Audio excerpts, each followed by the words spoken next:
परीक्षा को लेकर सरकार बड़ा उदार रवैया अपनाने जा रही है। सरकार की मंशा है कि अधिसंख्य शिक्षकों को पास कर दिया जाए। शिक्षकों ने क्वेश्चन के अनुरूप उत्तर दिए, परीक्षा का रिजल्ट आ गया। अब कोई 90%, 95%, 96% तक शिक्षक पास हो गए हैं। और पास होने के बाद जो नियमावली में प्रावधान किया गया है, अब सभी का कंपलसरी ट्रांसफर होना है। सभी शिक्षकों से पहले ही 3 जिलों का ऑप्शन लिया गया था। अब मेरिट के हिसाब से जिसको कहिए कि अब उसकी पोस्टिंग होनी है। अब इसको तो सरकार ऐच्छिक ट्रांसफ़र कह रही है, लेकिन मैं मानता हूँ ये ऐच्छिक है नहीं, ये कंपल्सरी ट्रांसफ़र है। मतलब बरसों से जो स्कूल में शिक्षक पढ़ा रहे हैं, अब उनको उस स्कूल से विदाई होनी है। सरकार तय करेगी कि अब जो नए ज़िले में जाएंगे वहाँ किस स्कूल में उनकी पोस्टिंग होगी। इस शिक्षकों के लिए एक सचमुच भारी परेशानी का सबब है। पहले तो इसमें टीईटी शिक्षक, अधिसंख्य शिक्षक जो सक्षमता परीक्षा में उत्तीर्ण हुए, परीक्षा में शामिल हुए, उन्हें तो था कि भाई हम तो जिला से अधिसंख्य जिलों से बाहर में उनकी नौकरी मिली थी, तो उनको लगता था कि अपने ज़िलों में अपने ज़िले के करीब चले जाएं।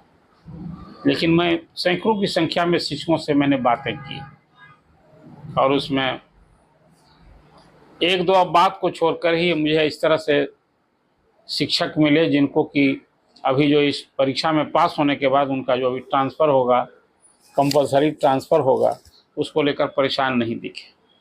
खैर, अब तो सरकार ने नियमावली बना दी है और सरकार और शिक्षक संगठन आप तो कहीं कोई है भी कि नहीं, एक सवाल उठता है। अब तो शिक्षक हैं जो पहले कभी शिक्षकों की सेवा को, नौकरी को आराम की नौकरी, प्रतिष्ठा की नौकरी मानी जाती थी।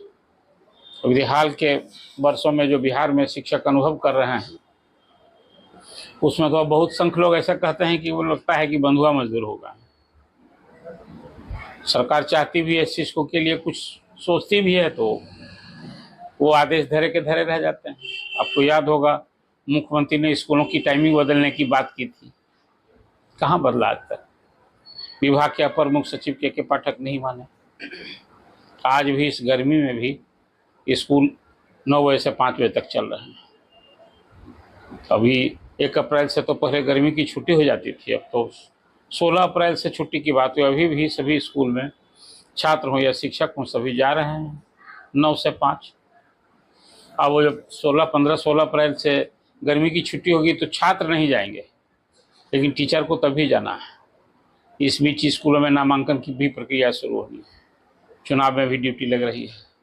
और फिर सबको, अभी जितने शिक्षक सक्षमता परीक्षा में पास हुए हैं उनके सारे सर्टिफिकेट की जांच हो रही है। सरकार ये समझ बनी है कि बहुत सारे शिक्षक सर्टिफिकेट की हेराफेरी करके कैसे कैसे शिक्षक बन गए हैं। अभी सक्षमता परीक्षा जो हुई, इसमें ही 1200 से अधिक टीचरों की पहचान हुई, पकड़े गए हैं, जो एक एक सर्टिफिकेट पर 8, 5, 10, 12, 16 शिक्षक काम कर रहे थे। उसे नवादा जिले से सर्वाधिक इस तरह के शिक्षक मिले हैं। फरवरी से उनका वेतन रोक दिया गया है, जांच हुई है। अब उन पर FIR होना है, उनकी सेवा समाप्त होगी। और विभाग और सरकार की समझ है कि इस सक्षमता परीक्षा में जो शिक्षक नहीं शरीक हुए हैं, जिन्होंने फॉर्म नहीं भरा है या नहीं भरना चाहते हैं, अब ये कहीं ना कहीं उसमें बहुत सारे शिक्षकों के साथ लगता है कि किसी तरह की सर्टिफिकेट की गड़बड़ी हो सकती है। हालांकि हाईकोर्ट से भी शिक्षकों ने वहाँ जो याचिका दायर की थी, एक रिलीफ तो मिला। तो शिक्षक सक्षमता परीक्षा पास नहीं करेंगे उनकी नौकरी नहीं जाएगी, और जो परीक्षा देंगे नहीं उनकी भी नौकरी नहीं जाएगी, वो सभी नियोजित शिक्षक ही रह जाएंगे। लेकिन ये तो सरकार पहले भी भरोसा दे रही थी कि भाई किसी शिक्षक नियमावली में प्रावधान था जरूर, लेकिन खुद ही के पाठक ने भरोसा दिलाया था कि नहीं, 3 बार नहीं 4-5 बार परीक्षा होगी, 3 बार ऑनलाइन और 2 बार ऑफलाइन परीक्षा होगी। और शिक्षा मंत्री जब विजय कुमार चौधरी थे, उन्होंने भरोसा दिलाया था कि भाई किसी की नौकरी तो जानी नहीं है। नौकरी के जाने का सवाल नहीं है। खैर, अब एक इशू हुआ, मैं तो मानता हूँ कि हाई कोर्ट से कोई मेजर रिलीफ नहीं मिला। अब जो शिक्षक अभी विशिष्ट शिक्षक बनने जा रहे हैं, ऐसा क्षमता परीक्षा पास होने का, उसमें अधिकांश शिक्षकों की एक दूसरी चिंता है कि उन्हें वेतन का प्रोटेक्शन मिलेगा नहीं, पे प्रोटेक्शन मिलेगा कि नहीं मिलेगा। एक बहुत सारे, आपको याद होगा, 1500 से मासिक पर जो शिक्षक मानदेय पर बहाल हुए थे, आज उनमें 44,000 तक वेतन मिल रहा है।